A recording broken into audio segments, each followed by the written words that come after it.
Top 30 na katotohanan sa Pilipinas. Number 30, sa Pilipinas ka lang makakakita ng taong walang pera pero may parcel. Number 29, sa Pilipinas ka lang makakakita na ang mga tao na tumatanda ay lalong agmumukhang pera. Number 28, sa Pilipinas ka lang makakakita na friends lang daw pero ang convo ay may good morning at wag papagutom. Number 27, sa Pilipinas ka lang makakakita ng mga bata nagbibigay ng cake at flowers sa nanay kapag Mother's Day, pero kinabukasan ay hindi na mautusan. Number 26, sa Pilipinas ka lang makakakita ng taong palusumbong sa boss para lang ma-promote sa trabaho.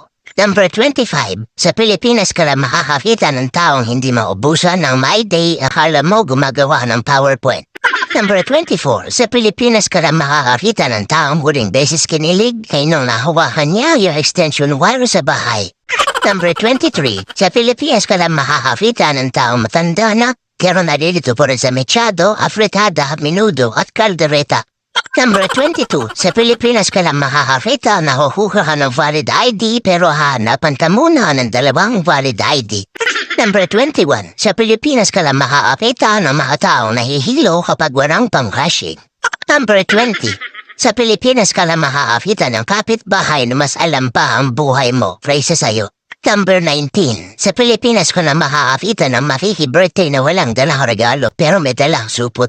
Number 18, sa Pilipinas ka lang makakakita ng walang trabaho pero araw-araw lasing. Number 17, sa Pilipinas ka lang makakakita ng tao na uupo sa dulo ng jeep tapos ipapabot ang bayad. Number 16, sa Pilipinas ka lang makakakita ng tao maamo kapag nangutang pero galit pag siningil. Number 15, sa Pilipinas ka lang makakakita ng taong naglagay ng hardworking sa resume pero tinatamad pumasok kapag Lunes. Number 14, sa Pilipinas ka lang makakakita na pag ang tropa nila ay natapa imbis na tulungan ay tatawanan pa nila.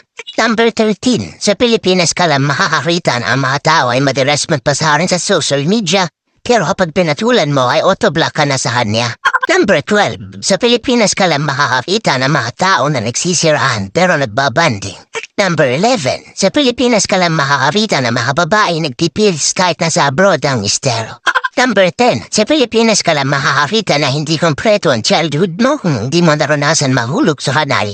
Number 9, sa Pilipinas ka lang makakakita ng mga tao nang hihina kapag hindi nakakarinig ng chismis. Number 8, sa Pilipinas ka lang makakakita ng mga taong umalis ng bahay na kaavit-avit pero uuwing malagkit. Number 7, sa Pilipinas ka lang makakakita ng taong nakapamhewang kapag tumitikim ng niluluto. Number 6, sa Pilipinas ka lang makakakita ng mga taong nagmamugwan kahit hindi naman naging sila.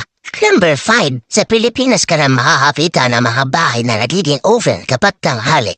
Number 4, sa Pilipinas ka lang makakakita na pagbuntis ay chichismis pero pag binyag ay nakikikain. Number 3, sa Pilipinas ka lang makakakita na may mga taong sinasambawan ang pansit canton. Number 2, sa Pilipinas ka lang makakakita ng mga taong nagsasabi na on the way na pero ang totoo ay kakagising pala. Number 1, sa Pilipinas ka lang makakakita na dahil sobrang init pati wallet walang laman, tuyong-tuyo.